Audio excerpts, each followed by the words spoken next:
atau Alkitab kita diawali dengan kisah penciptaan dalam kitab Kejadian. Dan ketika Allah menciptakan manusia, di sana digambarkan bahwa manusia itu tinggal bersama dengan Allah di Firdaus, di Taman Eden. Yang artinya sejak semula manusia itu diciptakan dengan keilahian, hidup bersama dengan Allah. Dan itu hakikat ciptaan yang selalu dikatakan dalam kitab Kejadian baik adanya, tinggal bersama dengan Allah. Tetapi kemudian dalam kitab Kejadian juga diceritakan awal mula bagaimana manusia semacam kehilangan hak keilahiannya itu, semacam kehilangan hak untuk hidup bersama dengan Allah itu. Dan dalam kitab Kejadian kita ketahui bahwa penyebabnya adalah dosa, sebagai bentuk ketidaktaatan kepada Allah, ketidaksetiaan kepada Allah. Ketika manusia tidak taat, tidak setia, maka ia kemudian diceritakan harus keluar dari Firdaus.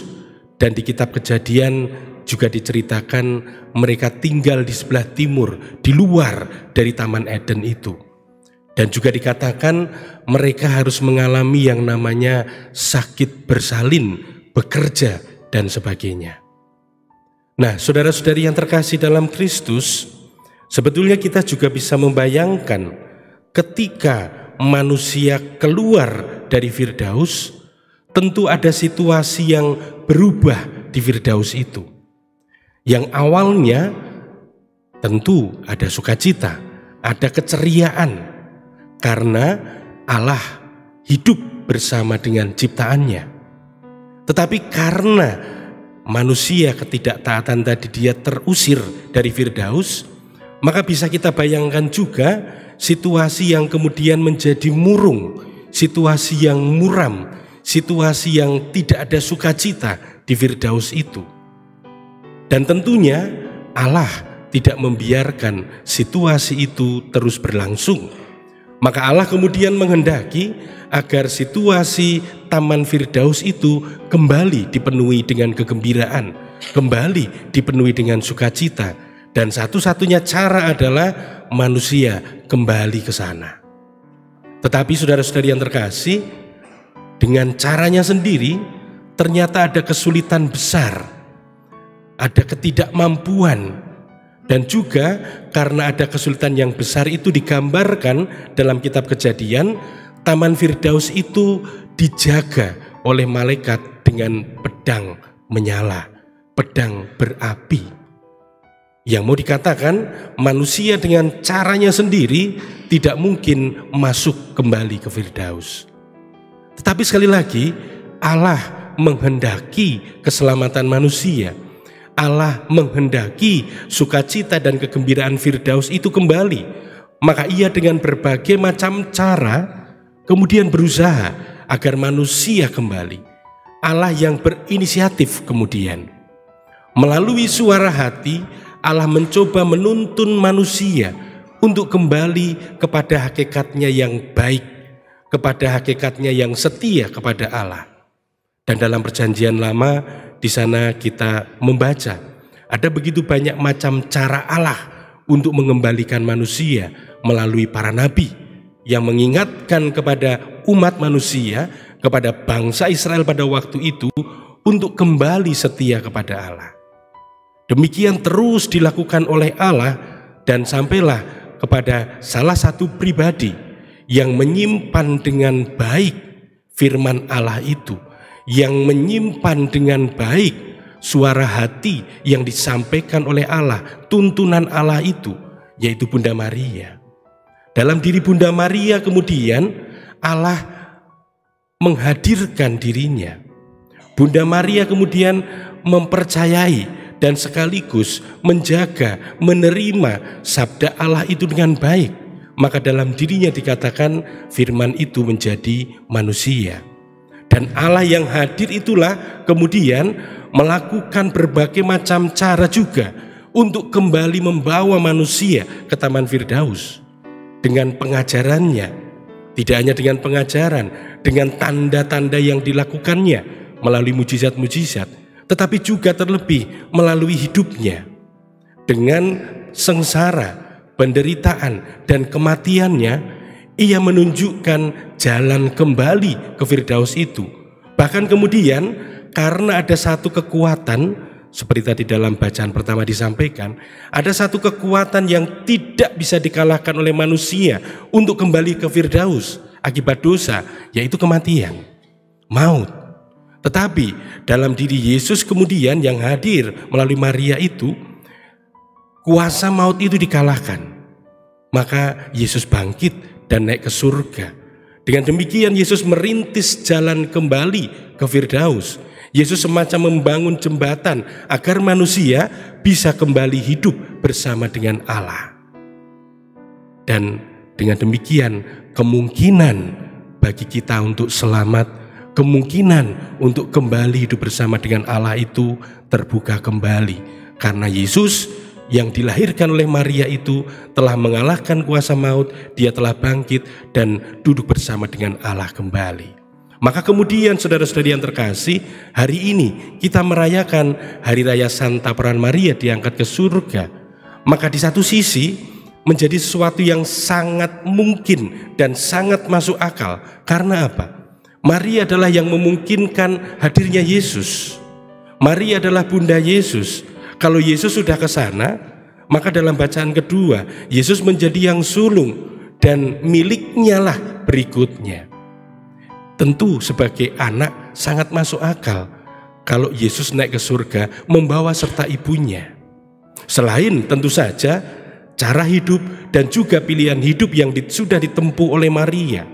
Hari ini kita merayakan Maria yang diangkat ke surga, yang dengan kata lain juga saudara-saudari yang terkasih, kita merayakan rasa syukur kita atas kemungkinan kembali untuk selamat, kemungkinan untuk bersatu kembali dengan Allah, kemungkinan untuk hidup kembali di Firdaus, kemungkinan untuk menikmati sukacita surgawi itu. Manusia yang telah jatuh karena dosa, yang telah jauh dari Allah, sekarang ada kemungkinan. Dalam diri Maria sekali lagi kita melihat kemungkinan manusia itu hidup kembali bersama dengan Allah. Di sisi lain juga saudara-saudari yang terkasih, selain kita merayakan syukur atas kemungkinan kita menjadi selamat, maka kita pun juga hari ini merayakan suatu pribadi yang sudah menunjukkan cara hidup kepada kita, bagaimana untuk menuju ke Firdaus itu. Yaitu pertama-tama adalah percaya kepada firman, percaya kepada Allah, percaya kepada tuntunan Allah, yang juga terwujud di dalam hidupnya sehari-hari. Dalam diri Maria kemudian bacaan Injil hari ini menceritakan kepada kita bagaimana dia membiarkan dirinya dituntun oleh firman Allah. Dalam perikop sebelumnya diceritakan ketika ia menerima kabar gembira dari malaikat Gabriel. Tentu sudah diberi judul kabar gembira, kabar sukacita, kabar baik, tetapi lebih kepada kabar keselamatan. Tetapi kita bisa bayangkan bagi Maria waktu itu mungkin bukan kabar gembira. Kita bisa bayangkan bagaimana Maria yang baru bertunangan tiba-tiba diberi kabar bahwa dia akan mengandung. Gembira seperti apa? Tetapi kemudian ini diartikan sebagai kabar keselamatan karena ia percaya akan firman Tuhan. Dia pun juga seperti manusia, ada keherangan, kebingungan, maka dia bertanya, bagaimana mungkin? Tetapi sekali lagi, percaya itu menuntun dia untuk mengatakan pada akhirnya nanti, untuk mengatakan, aku ini hamba Tuhan, terjadilah padaku menurut perkataanmu. Karena malaikat Gabriel mengatakan, Roh Kuduslah yang akan tinggal dalam dirimu. Engkau akan mengandung dari Roh Kudus. Dan sekali lagi ia percaya, dan dengan percaya itu dia tidak mengatakan baik saya siap, tidak. Bukan itu yang dia katakan, tetapi dia mengatakan aku ini hamba Tuhan, terjadilah padaku. Lalu kemudian dalam perikop hari ini yang kita dengarkan, Maria yang masih juga bingung, kita bayangkan ya, dia masih bingung mungkin bagaimana cara memberitahu Yusuf, bagaimana cara memberitahu orang tuanya dan sebagainya.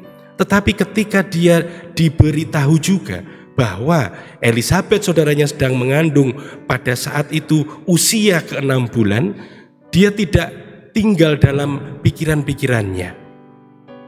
Kalau bahasa kita sekarang, dia tidak tinggal dalam overthinkingnya gitu ya. Overthinking, sudah mikir ini mikir itu dan sebagainya. Tidak, dia tidak membiarkan diri tinggal di situ. Dia tetap percaya pada firman itu. Maka dia tetap berjalan jauh ke rumah Elisabet. Dan apa yang dilakukan di sana tentu hal-hal manusiawi juga. Dia tahu Elisabet itu mengandung dalam usia tua, maka pasti akan kesulitan untuk melakukan apapun.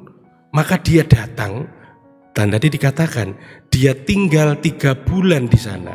Maka 3 bulan itu dari usia kandungan begitu ya. Maka kira-kira setelah melahirkan baru dia kembali ke rumahnya. Maka di situ kita juga bisa bayangkan Maria yang membantu Elisabet, melakukan sesuatu untuk Elisabet, menemani dan mungkin juga mencuci piring, mungkin juga mencuci pakaiannya dan sebagainya. Sesuatu yang keseharian juga. Dia tidak membiarkan diri sekali lagi tinggal dalam overthinkingnya berlebihan tadi. Meskipun pasti iya, dia berpikir tadi yang saya katakan, bagaimana menjelaskan ini kepada Yusuf, bagaimana menjelaskan ini kepada orang-orang, kepada orang tuanya dan sebagainya. Tetapi dia tetap percaya kepada firman itu dan melakukan apa yang harus dilakukan. Dan ketika, yang menarik juga, ketika Elisabet memuji dia melalui sapaannya, Maria tidak besar kepala juga. Ya, Maria juga tidak besar kepala. Oh, berarti memang benar ya. Oh, berarti aku hebat. Tidak. Justru kemudian dia melantunkan pujian kepada Tuhan. Orang yang sekali lagi dalam diri Maria, kita melihat membiarkan diri dituntun oleh firman Tuhan, dia tetap melakukan hal-hal baik dalam keseharian. Tidak membiarkan diri dengan banyak kekhawatiran dan sebagainya. Tetapi kemudian dengan melakukan yang baik itu, dia tetap bukan orientasi pada dirinya sendiri. Dia tetap memuji Tuhan. Bahwa itu semua menjadi mungkin karena Tuhan. Maka dia mengatakan, segala bangsa akan menyebut aku berbahagia. Berbahagia dalam konteks kitab suci adalah beatus, beata, terberkati. Dia merasakan diri menjadi pribadi yang terberkati. Dan karena merasa menjadi pribadi yang terberkati itulah hidupnya menjadi subur. Orientasi bukan lagi pada dirinya sendiri. Ada kebaikan-kebaikan tetapi juga ada pujian kepada Allah. Karena kebaikan-kebaikan saja, ketika kita berhenti pada hal-hal kebaikan yang kita lakukan, maka itu akan menjadi hanya sekedar proyeksi diri dan pemuasan diri kita. Tetapi dalam diri Maria tidak.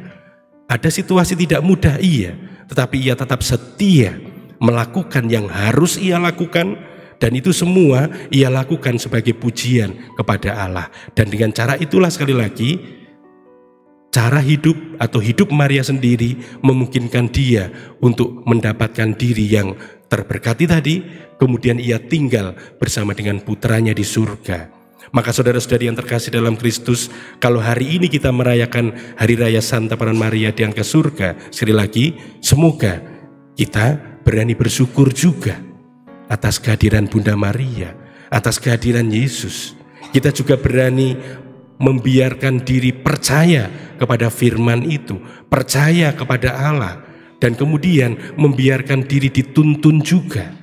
Semoga dengan teladan Bunda Maria yang tetap dengan kemanusiaannya melakukan sesuatu yang keseharian, dengan kesetiaannya melakukan yang harus dia lakukan tanpa begitu banyak terpengaruh dengan kekhawatiran-kekhawatiran, atau bahasa kita sekali lagi banyak overthinking dan sebagainya itu, tetap dengan setia melakukan yang harus dia lakukan.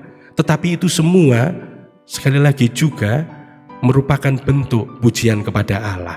Kita bisa berbuat baik, dimungkinkan berbuat baik karena Allah sendiri yang memungkinkan kita. Allah sendiri yang memberi kesempatan kepada kita untuk melakukan atau ambil bagian dalam pekerjaannya. Dan semoga dengan teladan Bunda Maria dan doanya juga, kita pun menjadikan diri kita menjadi pribadi yang terberkati. Dengan menjadi pribadi yang terberkati, semoga kita juga merintis jalan menuju Firdaus, tempat kita yang seharusnya, tempat kita di mana harus tinggal bersama dengan Allah, dan sebagai asal dan tujuan kita hidup di dalam kemuliaan bersama dengan Allah sendiri. Tuhan memberkati kita.